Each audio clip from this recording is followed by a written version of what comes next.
The most recent federal indictment last week from special counsel Jack Smith. Part of his wide-ranging investigation looked into the efforts by the former president and his allies to subvert election results in 7 states after President Biden won in 2020. One of those states is Georgia, which President Biden flipped blue for a win in 2020. President Trump refused to accept the result, and he and his allies engaged in a number of plots to overturn Biden's win. Some of these actions were so aggressive they drew the attention of the Fulton County District Attorney, who launched her own criminal probe in 2021. Now, a grand jury has been convened, and the former president could face even more indictments in the weeks to come. So what exactly did Trump and his allies do in Georgia, and what charges might they face? Over the next hour, CNN's Sarah Murray will lay out the entire investigation and piece together what we know about the pressure campaigns, Trump's private calls to election officials, a major data breach, and the plot to subvert the Electoral College process.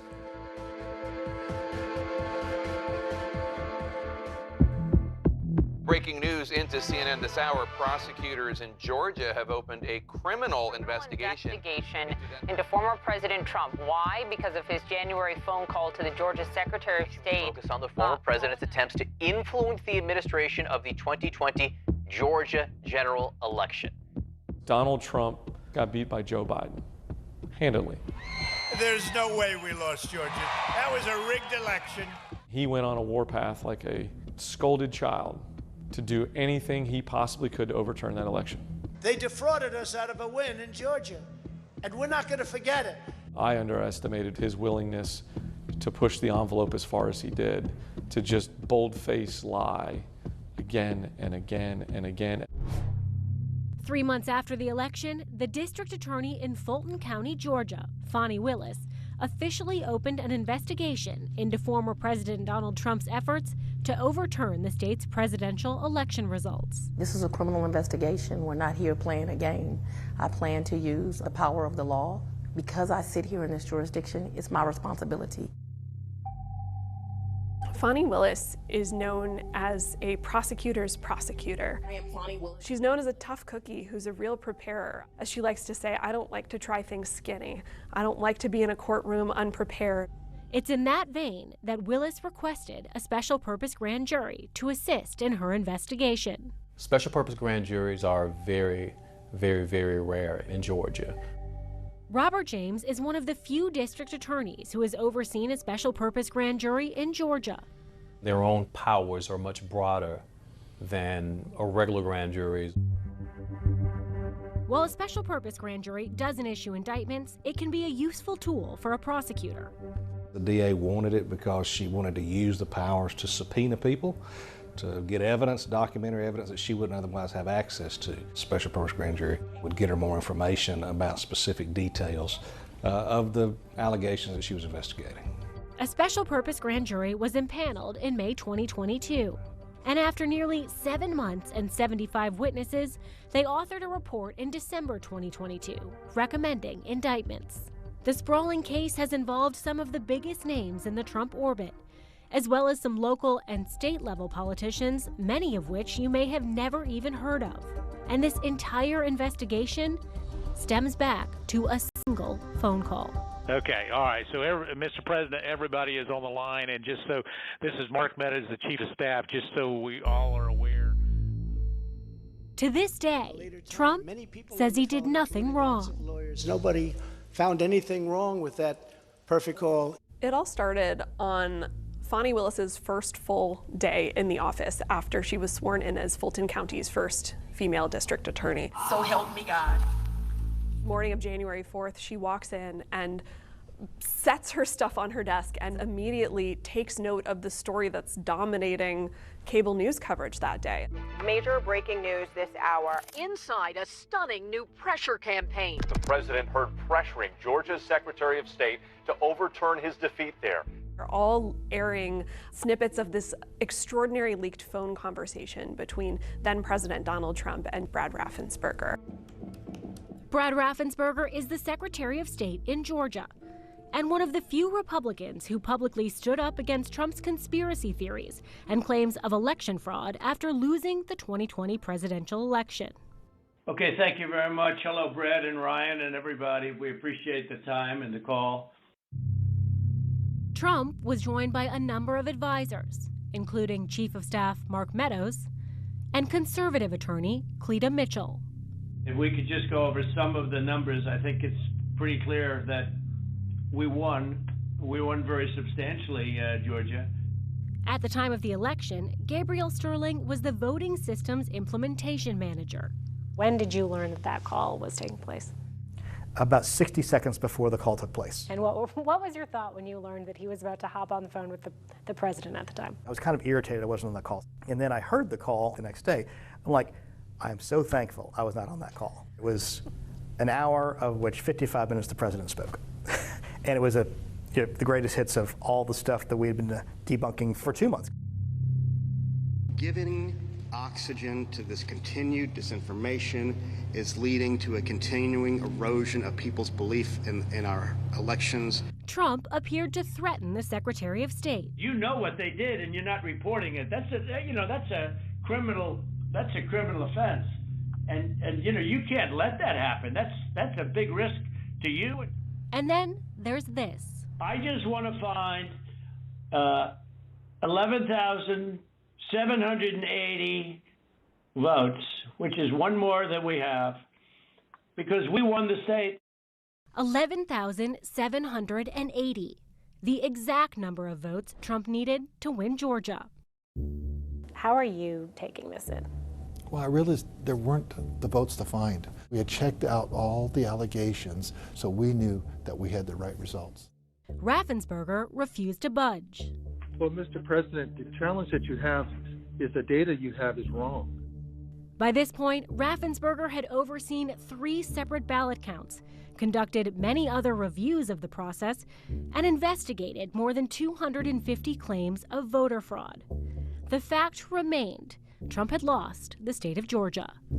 All I knew is we had to, lean into the law and into the facts, and we had both on our side.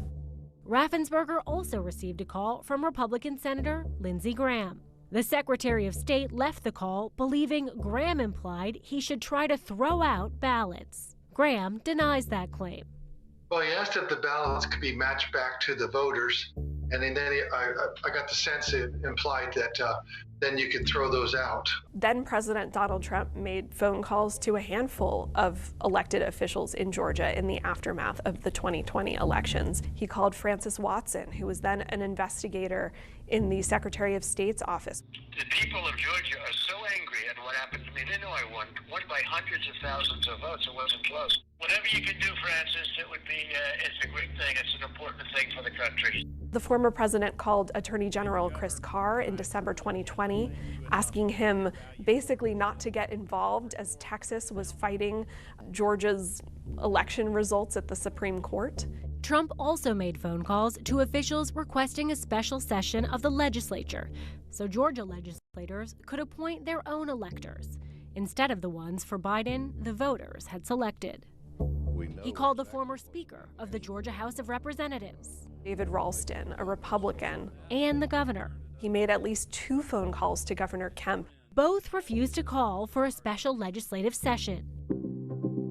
There was a very orchestrated, calculated process going on around us in Georgia, trying to get us to change our minds and put pressure on us. So far, we haven't been able to find the people with the courage to do the right thing. This is Trump, just hours after Governor Brian Kemp declined his request.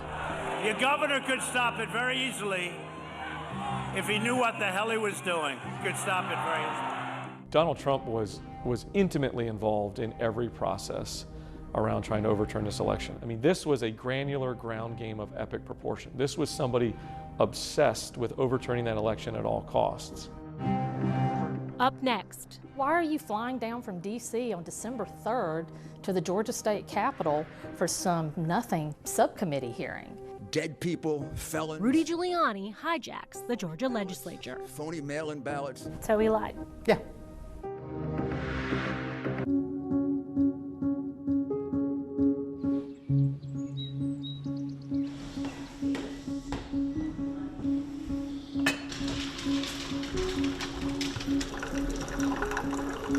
For Jen Jordan, December 3rd, 2020 began as she expected. The then Georgia Democratic state senator made her way downtown to the Capitol for a meeting. It was a government oversight meeting to talk about what happened in the elections and the issues, and it ended up being a pretty straightforward committee hearing. We have not seen anything that would suggest widespread fraud or widespread problems with. Here I am thinking, okay, great. We've answered some of these conspiracies, we've dealt with the issues. It felt like an adult committee hearing. So I went to my office, and then I almost immediately get a text. Somebody was like, you've got to get over to the Capitol, something's going on. Called the subcommittee of the Judiciary to order. Unbeknownst to Jordan, her Republican colleague, then State Senator William Ligon, convened another separate special committee to look into questions of election fraud. These complaints deserve full investigation. And his committee ended up playing host to Rudy Giuliani and many of these election deniers related to the Trump campaign. God bless you. God bless you too. Don't give up. Oh, I'm not going to give up. Never give up. Nope. We love you, Rudy. Distinguished members of the committee, thank you very much for giving us this hearing. I represent President Trump along with Jenna Ellis. Rudy Giuliani wasn't the only surprise appearance. The news media were not the usual characters. People like the Epoch Times, Newsmax, OAN, all of these various news outlets that had a very particular view in terms of how they were covering the election post-November. And it was incredibly troubling. Do you remember having any other kind of committee proceeding where all of a sudden Newsmax and OAN are there? No. I mean, why are you flying down from D.C. on December 3rd to the Georgia State Capitol for some nothing subcommittee hearing? What really triggered serious alarm bells is when the tweet went out from the then president.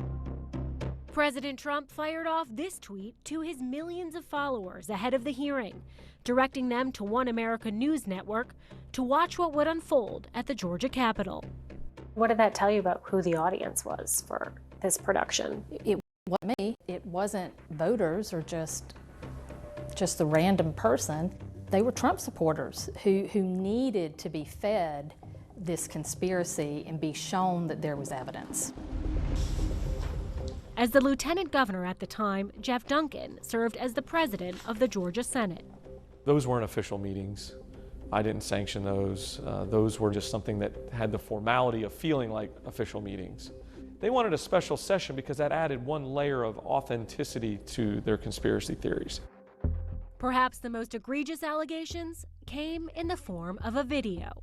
The Trump team presented what they claimed was evidence of fraud from election night ballot tabulating at the State Farm Arena in downtown Atlanta.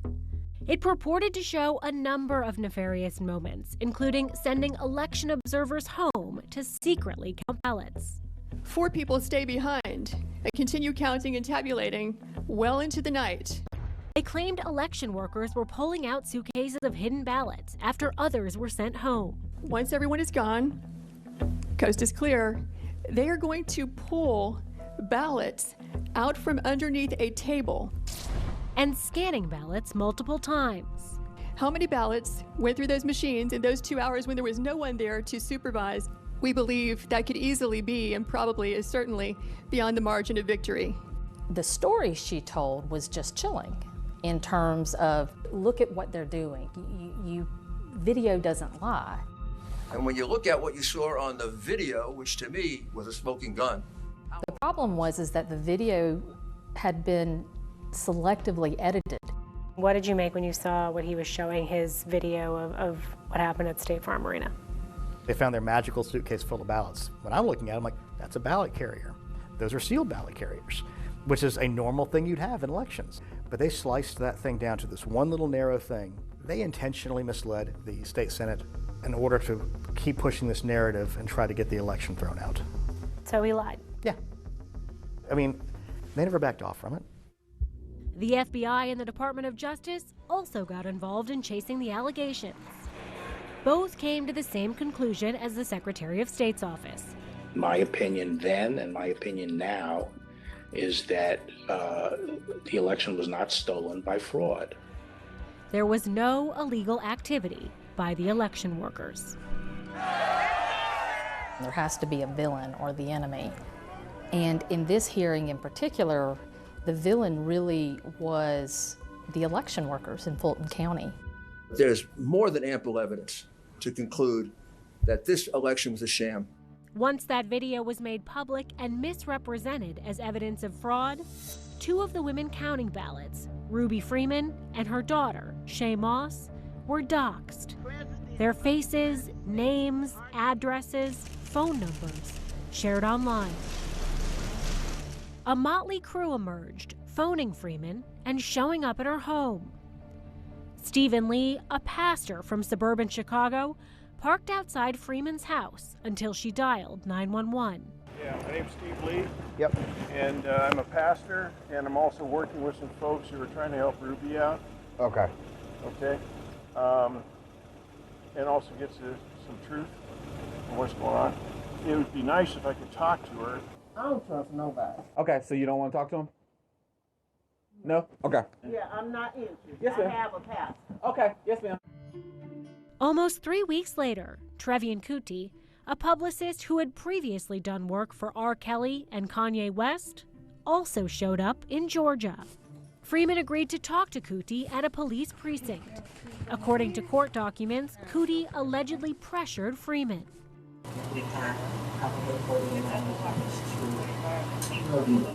Offering her protection if she would confess to engaging in election fraud, even though Freeman had done nothing wrong. I cannot say what specifically will take place. I just know that it will disrupt your freedom. You are elusive for a party that needs to tidy up. Freeman and Moss later testified in front of the January 6th committee about vile, racist threats they received. This turned my life upside down. I don't want to go anywhere. I second guess everything that I do. It's affecting my life in a major way, in every way, all because of lies. Giuliani has since conceded, as part of a civil lawsuit, that he made defamatory statements about the two election workers. Nearly every other Georgia election official who stood up to the lies received similar threats.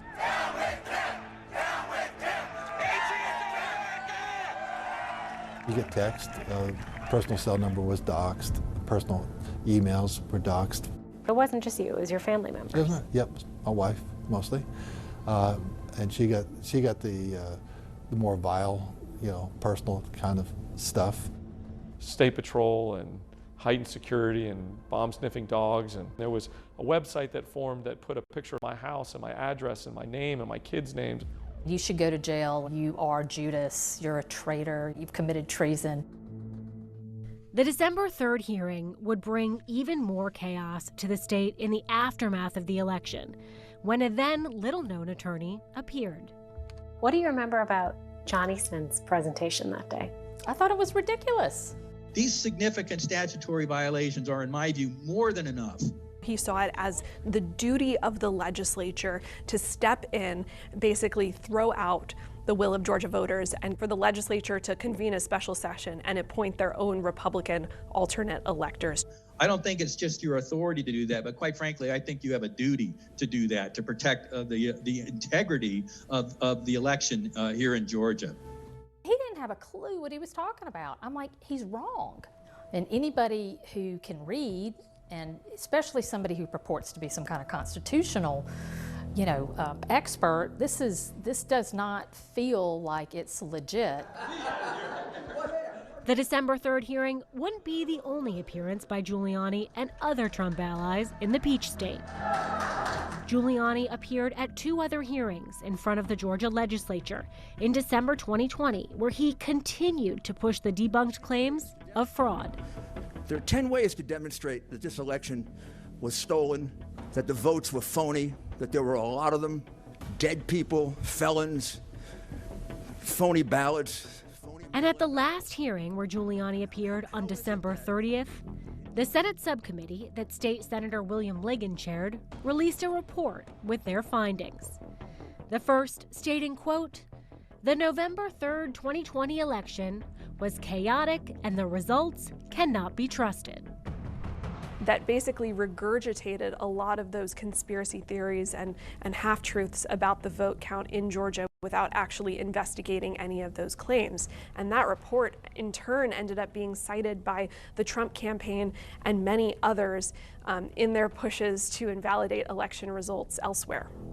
So the report comes out. What kind of weight did that carry? It had none, but again, that really wasn't the point. You get all of the legitimacy that... All the imprimatur of the Georgia State Senate, right? All of it. And they got that close. They got that close. Coming up. So you follow him. A secret meeting at the Capitol. They absolutely were trying to hide something.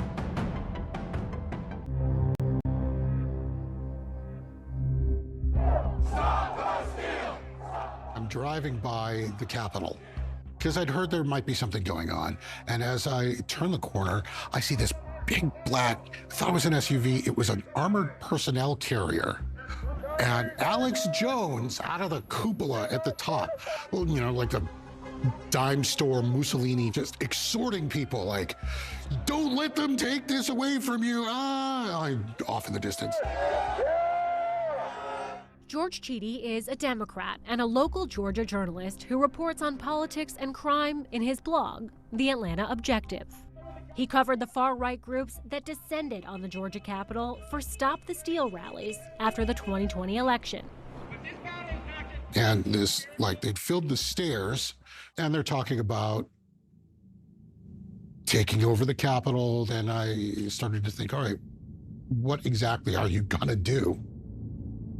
There was a conversation that was happening in right-wing spaces about disrupting the electoral count. So I went to the Capitol on December 14th. If you would please complete your ballots. December 14th was the date that the state's electors all across the country would meet to certify their vote. I thought maybe the 3% militia or some other group were going to show up and do something stupid, and I wanted to bear witness. So did you see any of those types when you got to the Georgia State Capitol? I didn't. What Chidi did see was a conservative activist who he recognized from his reporting. Hey, why are you here? He really didn't make eye contact with me, and he went into a room in the Capitol. I'm looking around at who else is seeing this. Like, hey, does anybody know what's going on in that room? Room 216 at the Georgia State Capitol. Just one floor below where the Democratic electors were meeting to certify the Georgia vote for President-elect Biden. So you follow him? I followed him. Do you go into the room? I went into the room and I walked in the door. Hey, what's going on here? What are you doing? Like, we're having a meeting. And there was a woman's voice, and I'm looking around and I've got the thing going. And then she says, oh, he's got a camera going. And then another fellow comes and just sort of hustles me out. I said, but what is this meeting? And she says, it's an education meeting. So they told you it was an education meeting? Yeah, then they all but frog marched me out of the room. Yeah. And then they posted somebody out front to make sure nobody else went in. So were you convinced it was an education meeting? I was convinced it was exactly what I thought it was. And what he thought turned out to be right. A group of Republican shadow electors gathered to sign an illegitimate certification for President Trump. Many of the Republicans who served as alternate electors that mid-December day were high-up figures in the state party. There was State Senator Burt Jones, who is now the lieutenant governor. Georgia Lieutenant Governor Burt Jones was initially a target of the investigation. But the judge presiding over the special purpose grand jury blocked the district attorney from investigating him after Fani Willis hosted a fundraiser for Jones's then political opponent. It's a what are you thinking moment. The optics are horrific. All of the other Georgia Republicans who served as fake electors were labeled targets in the Fulton County investigation, though some were later granted immunity. At the head of the table was David Schaefer, who was the current chair of the GOP in Georgia. Schaefer played a key role in organizing Georgia's fake slate of electors. He helped secure the room they met in, convened them at the Capitol, and served as one of the fake electors. Afterwards, he said he had acted in response to what the Trump campaign had told him. Because the president's lawsuit contesting the Georgia election has not been decided or even heard, we held this meeting to preserve his rights. Had we not held the meeting, then his lawsuit would effectively be mooted. Schaefer's attorneys said he broke no laws and was following legal advice when he cast a, quote, contingent ballot for Trump. So what's your impression at that point? Is it like David Schaefer's got to come out and say something now because we've caught them? I thought so. I thought that's exactly what it was. What do you make of that narrative now? I've never been thrown out of, a meeting in a public legislative space. Like, that's unheard of. But, I wasn't being disruptive. They didn't have a good reason to do it. There are no such things as secret meetings at the state capitol. Like, that's just not how things work. So does that explanation hold water No. to you, that we weren't trying to hide anything? I think they absolutely were trying to hide something, at least at first. Schaefer's attorney told CNN that his client did not try to keep things secret. But that claim is contradicted by an email the fake electors received just 18 hours before they met at the Capitol. The email, sent by Robert Sinners, the Trump campaign's Election Day operations lead in Georgia at the time, asked for, quote, complete secrecy and discretion. He told them to conceal what they were going to do. The email instructed the fake electors to tell security guards they were attending a meeting with two then-state senators, Brandon Beach and Burt Jones. According to the author of the letter, he was directed to send it by Trump campaign lawyers and David Schaefer. In a process that is probably one of the most public things that the government does, to get an email from somebody saying keep all this secret and under the radar, there's probably no good motive behind it. And I think it's good evidence of intent. Sinners now regrets his part in the fake electors scheme. In a deposition to the January 6th committee, he expressed regret for his actions. We were just, kind of useful idiots or rubes at that point. A strong part of me really feels that it's just kind of as the road continued and as that was failure, that got formulated as what do we have on the table? Let's just do it. There is evidence of a larger plan orchestrated by a number of operatives in Trump's orbit outside of the state of Georgia. Much of that laid out from another investigation. The January 6th committee on Capitol Hill has really helped Fani Willis in her criminal investigation here. According to a final report from the January 6th committee, the motivation behind creating the slate of fake electors in Georgia and other states was to create enough chaos to persuade then Vice President Mike Pence to subvert the Constitution and throw out the 2020 election results on January 6th. The Fulton County prosecutors zeroed in on John Eastman's part in the plot. They were very interested in his alleged role at the center of coming up with this scheme of appointing these Republican electors. The conservative attorney made various unfounded claims of voter fraud when he pushed the plan to overturn Biden's victory to Georgia lawmakers. The constitutional power to decide on the method for choosing electors remains exclusively with the state legislatures. New York attorney Kenneth Chesbrough was also a focus due to his alleged role coordinating the plan and execution of the fake electors. Chesbrough hasn't responded to multiple inquiries from CNN about his actions. His attorney told the New York Times the only communication Chesbrough had with anyone in Georgia regarding the alternate electors was sending ballot forms to David Schaefer. But emails released by the January 6th committee show it was more than just paperwork. There was legal structure to this. There was constitutional structure to this. There was logistics. There was secrecy. There's no doubt in my mind that this started in the Oval Office and worked its way outward. Coming up, inside the plot to seize voting data. Really a who's who of election deniers. All caught on tape. They spend hours inside this restricted room in the elections office.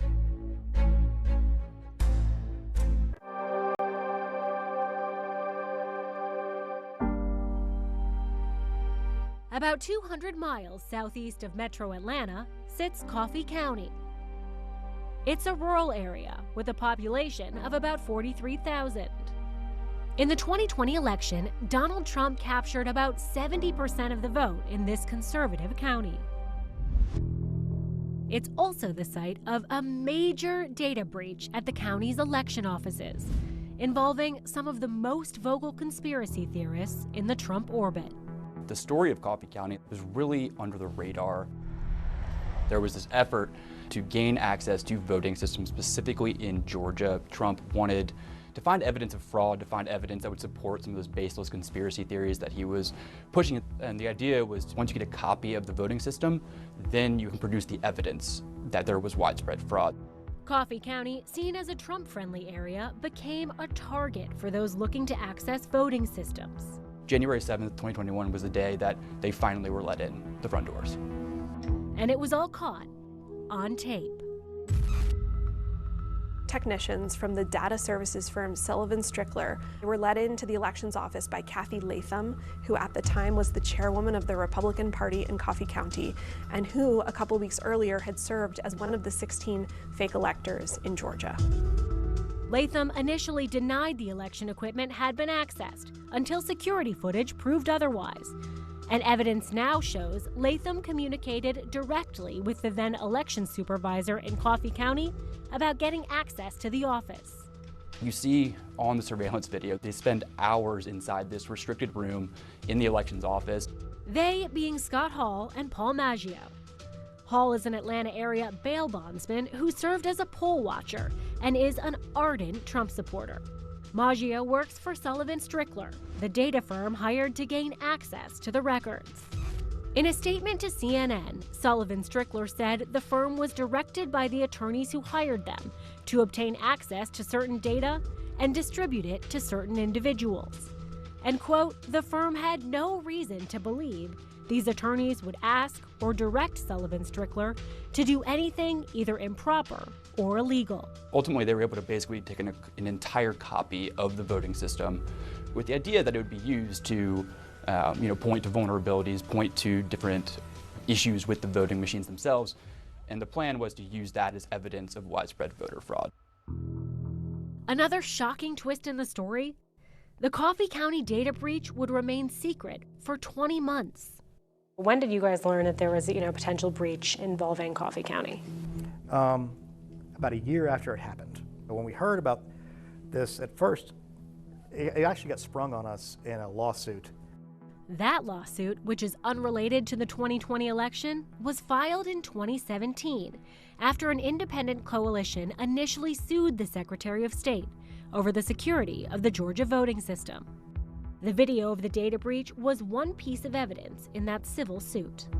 But it revealed exactly what these Trump supporters were up to after he lost the state. They played a little snippet of an audio of one of the plaintiffs talking to a person claiming to have done this. That person was Scott Hall, the man seen here in the surveillance footage. I'm the guy that chartered the jet to go down to Coffee County to have them inspect all of those computers. They scanned all the equipment, imaged all the hard drives, and scanned every single ballot. Without that recording of Scott Hall, we probably never know what we know now. The Georgia Bureau of Investigation has been looking into the incident since the summer of 2022 and says that their investigation is still ongoing. Did you have any sense this was tied to maybe other operatives in the Trump campaign, that it was anything beyond sort of lower level people in Coffee County? Not initially, but there were allegations, and as you dig down deep, more is revealed, and then you realize that that wasn't truthful. Sidney Powell was the one who ended up commissioning the services of Sullivan Strickler. Her involvement is really what exposes the broader Trump team's involvement in Coffee County. Powell advocated seizing voting machines with an executive order from Trump at an explosive White House meeting in December 2020. Another idea that was pitched during that meeting was raised by Rudy Giuliani, and he thought that they could coerce or convince local election officials to voluntarily give their investigators access to voting systems. In other words, exactly what happened in Coffee County on January 7th, 2021.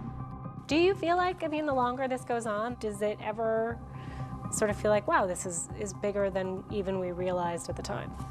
I think when you start with the President of the United States saying the election was stolen, nothing outside of that is going to be surprising at that point. At this point, nothing is surprising to me. Despite searching for evidence that would back up their theories of election fraud, there is no indication there were any voting irregularities discovered during the data breach. And to this day, we don't know where the data lives and how exactly the Trump supporters plan to use it. Up next, We're about to have the David and Goliath fight. the extraordinary challenges of trying to indict a former president. If they indict him and they can't convict him, it will be an exoneration.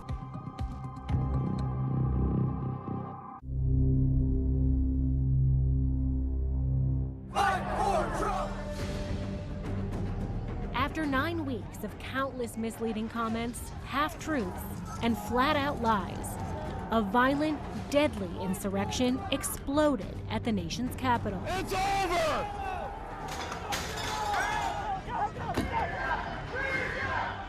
In the midst of the riot, then Lieutenant Governor of Georgia, Jeff Duncan, begged residents of his state involved to stand down. I want to speak directly to Georgians, every Georgian that can hear my voice. Put down your differences. Put down your partisanship.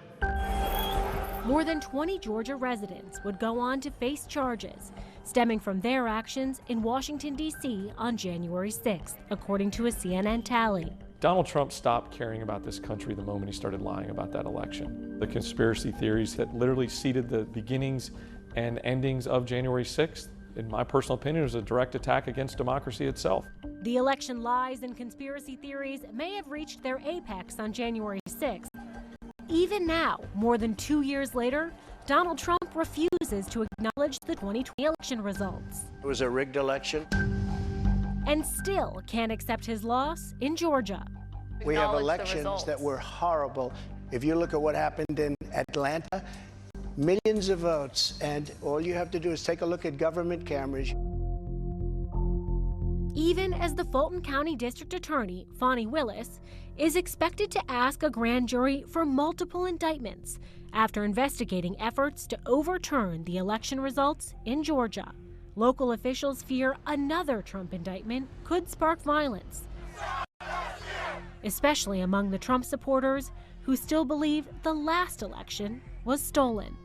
If January the 6th was sort of the result of somebody dropping a few drops of gas on the fire, then I think that these indictments could be basically like turning open the pump and really causing some problems. I think that we will see a number of sort of far-right fringe groups become much more active.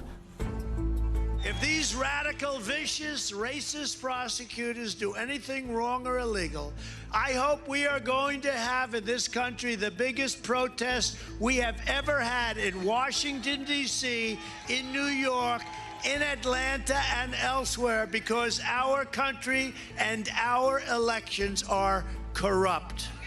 He has some supporters who will demonstrate in the street in front of the courthouse. There is a capacity for violence in the far right that cannot be dismissed. This fake case was brought only to interfere with the upcoming 2024 election. The cases against Trump continue to pile up. The former president has already been indicted 3 times. Special counsel Jack Smith charging Trump with 4 counts in federal court for Trump's efforts to subvert the peaceful transfer of power after the 2020 election. Trump and his supporters' activities in Georgia after the votes were cast in 2020 are heavily featured in the 45-page federal indictment, charging him with conspiracy to defraud the United States. President Trump. Trump pleaded not guilty to the latest charges, after pleading not guilty in 2 other cases. I consider it a badge, a great, great, beautiful badge of honor and courage, because I'm being indicted for you. A 4th indictment in Georgia would only intensify the already unprecedented moment in American history. I ran twice, I won twice. In Georgia, it isn't just former President Donald Trump prosecutors are looking at.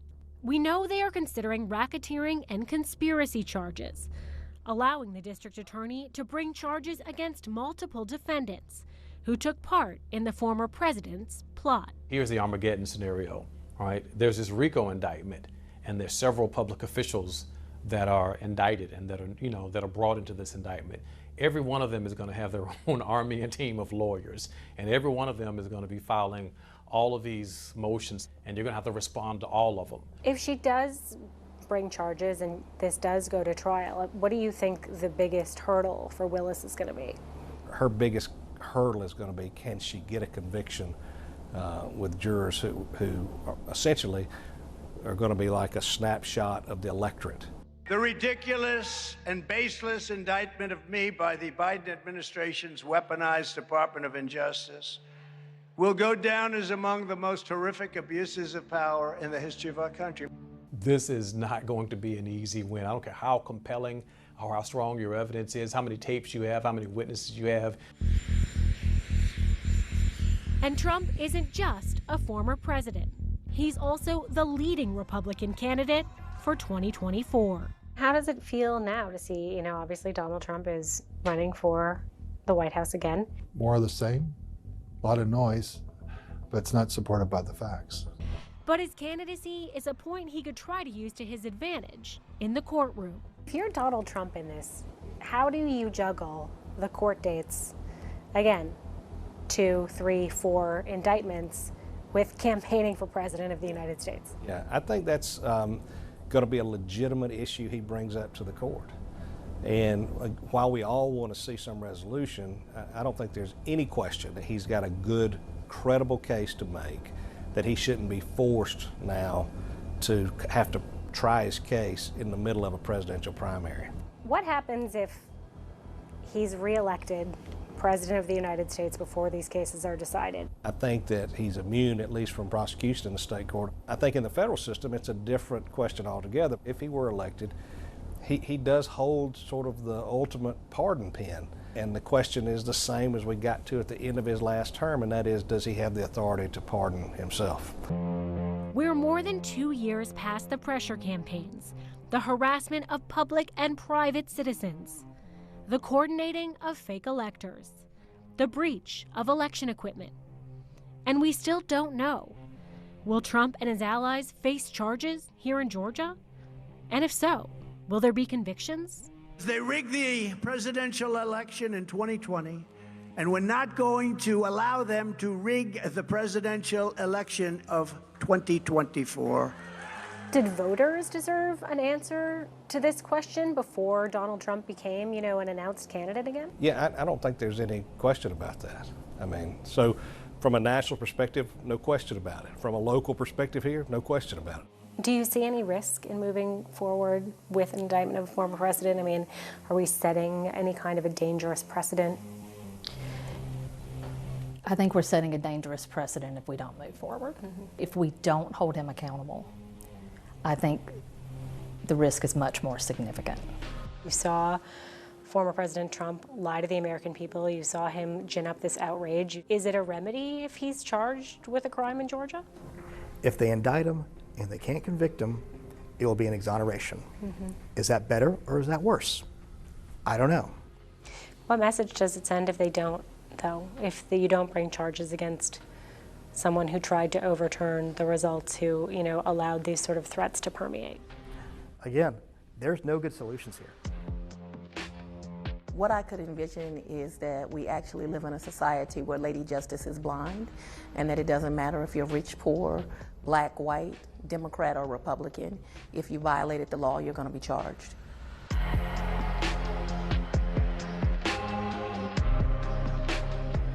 A Fulton County grand jury is expected to decide in August whether to bring any charges against Trump and his allies. If so, a new jury will be seated to hear the case at a date yet to be set by the trial judge. Thanks for watching The Whole Story. I'll see you next Sunday.